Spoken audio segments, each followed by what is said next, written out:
guys? All right.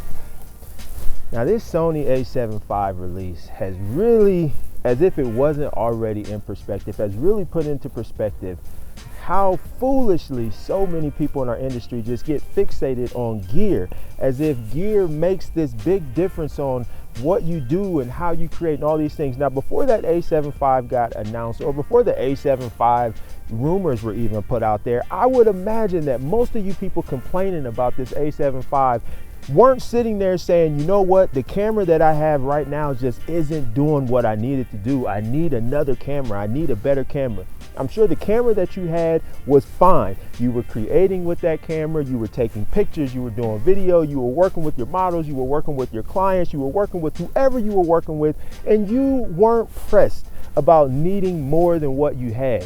But as soon as this a7 IV gets announced, all of a sudden people are up in arms, and it should have had this and it should have had that, and Sony is this and Sony is that.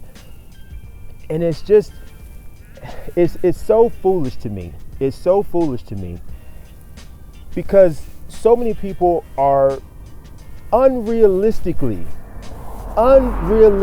thinking that any brand, any camera manufacturer is going to be able to put out camera after camera after camera and break technological barriers every single time they put out a camera.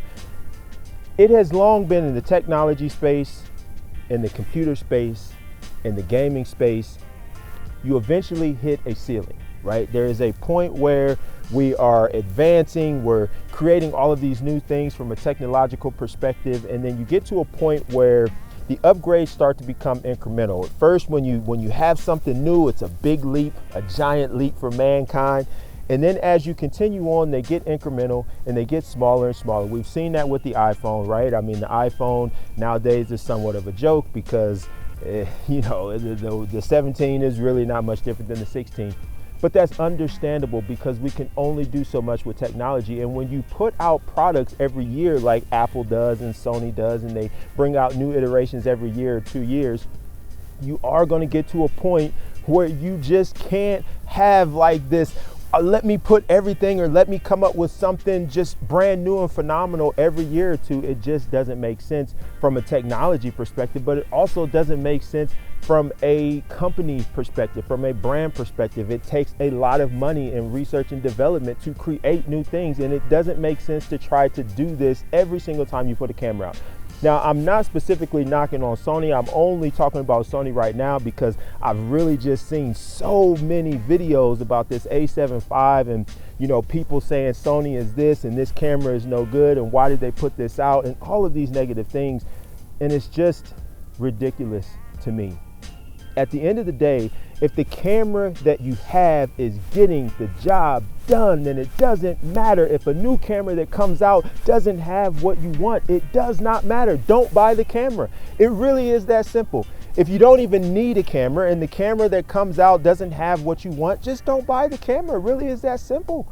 At the end of the day, these camera manufacturers are still selling cameras.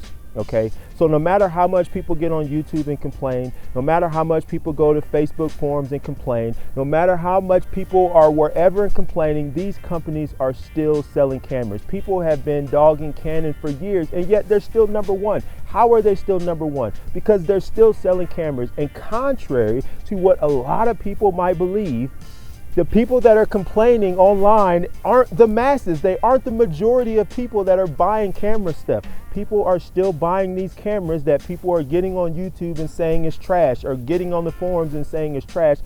People are still buying these cameras. Now, I'm a Canon shooter. I'll put that out there. It doesn't matter. I've long been a Canon shooter.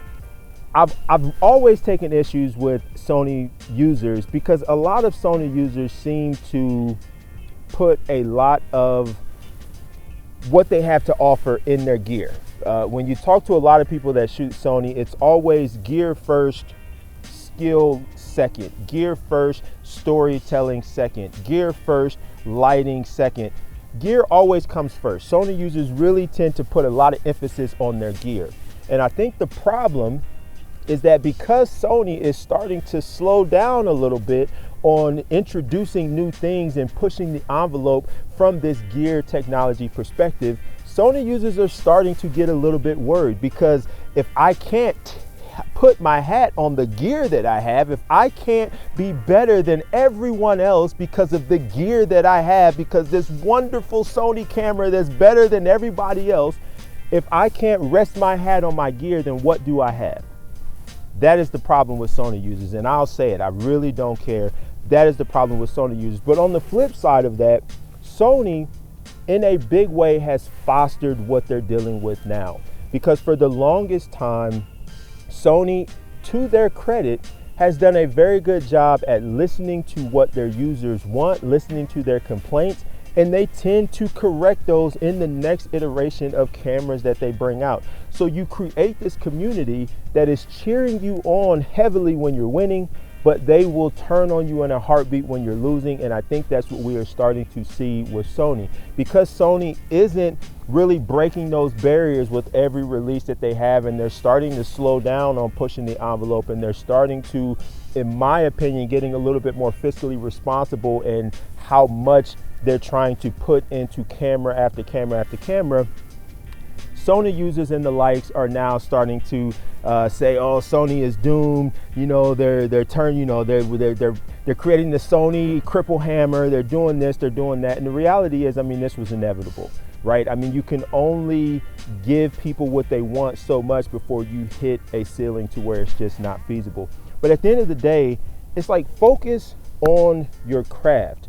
Now, there are things that can be in a camera. For example, open gate. Like, open gate is real big right now. Now all of a sudden, and it's funny because before, let's see, who just recently put open gate in a Canon? Was it a Nikon camera, or I think it was maybe the ZR. I don't remember what camera came out, and then all of a sudden everybody's talking about open gate, and now all of a sudden open gate is the standard. And if a camera comes out and it doesn't have open gate, oh my gosh, the world is coming to an end, everyone is doomed. But before that, no one was talking about open gate, and you want to know what? People were making it work. Now, open gate is one of those things where it's like, if you have it, yes, it's convenient, it's nice to have, but if you don't have it, guess what? It's just as easy to work around, right? If you film horizontally, 16:9, 4K, you frame wide enough to where if you took vertical out of it, your subject is still in it, guess what? You're almost achieving the same thing. Now, yes, it's a little bit different. You get a little bit more headroom. There are some nuances, but it's very easy to work around. And even with open gate, guess what? You still have to frame it the same way, that you still have to frame it wider, right? You still have to do the same principle. So it's like, there are things that will help. There are things that are helpful, but these are not things that are inherently going to just completely change what you do and how you do it. Okay, very few features and things that we get in cameras are really going to be groundbreaking or really going to be game changing. We use that word a lot, and the reality is most things are not game changing. They're nice to have, but if you don't have them, you still do what you have to do. So at the end of the day, just focus on getting better at being a photographer, getting better at being a videographer, getting better at being a business owner, getting better at being a content creator. Focus on that instead of it always being gear. This camera comes out, oh, I gotta get it, and everyone on YouTube is saying you gotta get this camera. And then 2 months later, another camera comes out, oh, this is my new favorite camera, you gotta get this camera. And then this comes out, oh, this is my new favorite, you gotta get this. But it doesn't make you better as a creator.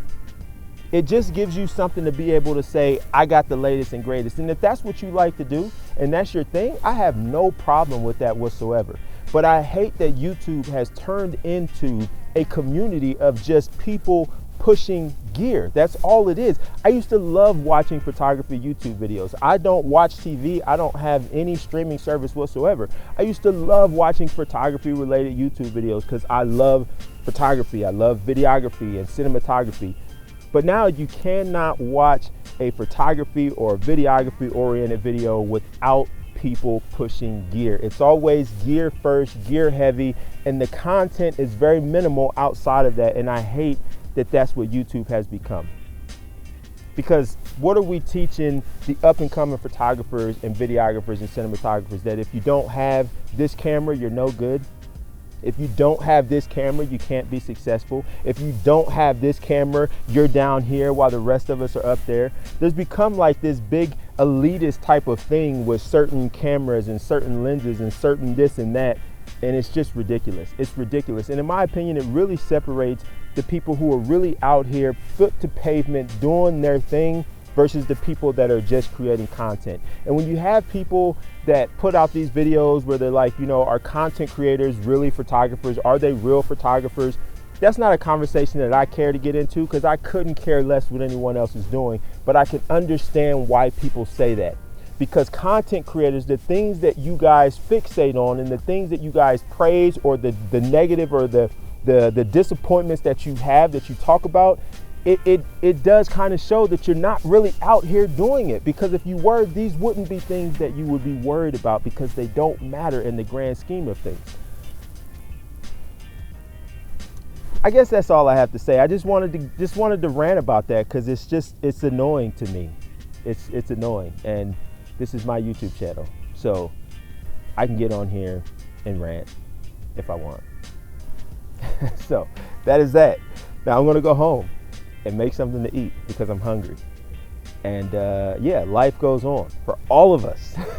Life goes on, and if it doesn't, you won't be here to know. So either way, it's a win.